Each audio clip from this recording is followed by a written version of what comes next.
You are watching The Founder with me, Tasha Sejal. Yet another guest we have here with me is Isuru from D.N.S. Warehousing and Logistics. How are you doing today? Good, good. Awesome. Thank you so much for joining us. Thank you for inviting me. Absolutely. Tell us about yourself.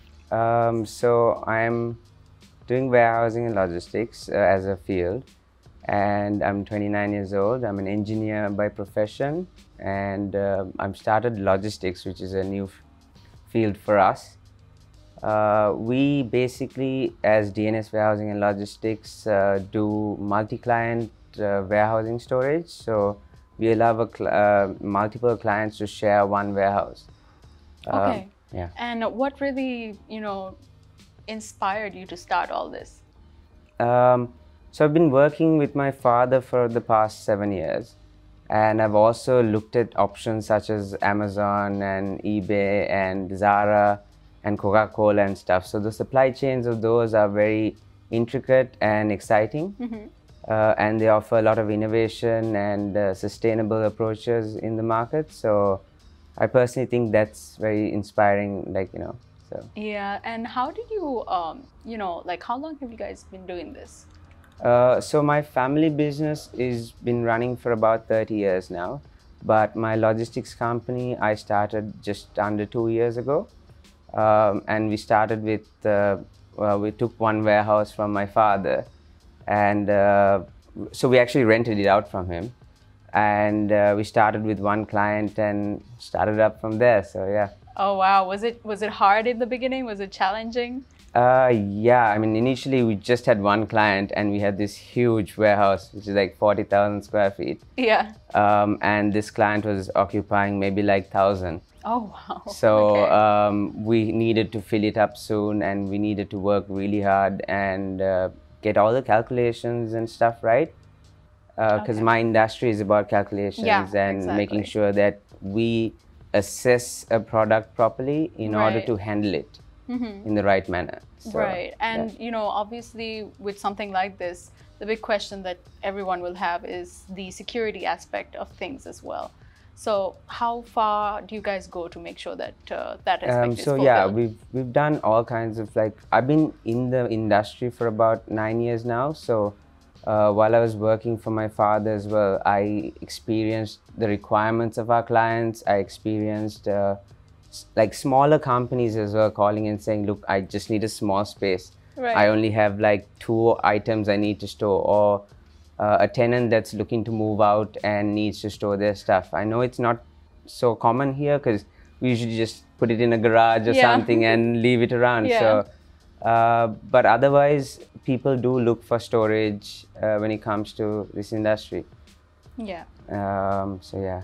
Wow, that's cool. I mean, this is basically what you've been following with your father's footsteps and all that. Yeah. Was it so always something? It's a vertical integration of the company, and just trying to get the right software in and the safety protocols and the insurance policies were the big parts. Okay. And when did you start it again? Which year I started 2018 April. 2018. Yeah. Okay. So how is your business so far? It's good now, especially after Corona. Companies, I think, realize that they don't want to be doing all of that storage in-house. They'd rather keep their space for production or to increase the workforce spacing and stuff. So, and also whatever shipments that do get stalled in ports and stuff, we handle. Right. So we store them until they're required for the project. Okay. And what's a marketing strategy that you rely on? It was mostly the website and SEOs and Google promotions and stuff, because most of the clients are foreign as well, or importers or exporters into the country. So yeah, that helped. And also, building on the reputation of my father's company, I was able to lock in some good clients as well and good recommendations about our reputation. So it helped a little bit, Right. Yeah. And was it difficult in terms of financing? Did you have to approach any banks? Not really. I self-financed that a little bit, and obviously parents and family were very helpful. Okay. Including some friends, so yeah. would you say your parents are your biggest support system as well? Yes, yeah. Yeah. So they've been like with you all throughout this process? Yeah, so I was actually in uni in Warwick. Okay. And then I did civil engineering and did my master's and stuff. And I didn't want to move back. Yeah. But then I came back with a bridging company. So I was doing bridges initially. Right, okay. And then I just found it very creative to build stuff. And I want to keep building new buildings and stuff like that. So they all integrate into one big setup. Was there ever a time in your career where you had to make a difficult decision? I mean, decisions are always hard, but one of the toughest recently was trying to choose like a proper software system to do all of the warehouse management and like tie them all together, including customer accounts and all of them, and banking sector as well, tied into that app. Was pretty tough. Yeah. Wow, okay. This next question is for our venue sponsor, of course, Colombo Cooperative. They're all about providing modern workspaces for companies of all shapes and sizes. They would like to know what your, what really community means to you and how you would build it. I think around my warehouses and stuff, there is a huge community. Right. And trying to work with them and provide them also with opportunities while we do a business as well is important. Also teaching them new opportunities is important, and treating them like family, where small needs and things arise, and I think you should cater to those without just being a boss sometimes. So yeah, that's true. Now you've been in this for some time and watching your parents and all of that. You would have a sense of what success is. So what would you say is your definition of success? For me as a company, I would say is to be at the forefront of the logistics, like companies like Advantage or EFL. We also have the opportunity to create that and also create a good brand around this company and under good morals and good values with a good sense of community spirit, where we help the surrounding areas. Right. My warehouses are in Gampaha, so those areas are different from what Colombo is. So yeah, that's my plan. Has it been a challenge these days, especially with the pandemic, for your business? I think yes, it has helped business. Right.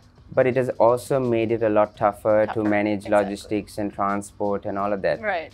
And also, since we do a lot of value addition on products, trying to find the manpower and stuff has just been tough. Right. So, Isuru, tell me what really drives you and what really gets you out of bed in the morning? So my main business is to build new buildings, and I gain the experience from logistics as well to build my new buildings. So I like creating them that's more creative as well as sustainable, and look at greener ventures and stuff like that. Yeah. So solar, like paneling and stuff like that. So you're always constantly thinking of like ideas, innovative ways to build new cool structures. Yeah. Right. And now with so much of space around you, you have the warehouse and everything. I have to ask you this: was there ever a crazy thing that you did? What's the craziest moment in your career that you've done at office? At office? I had to be really specific. Okay.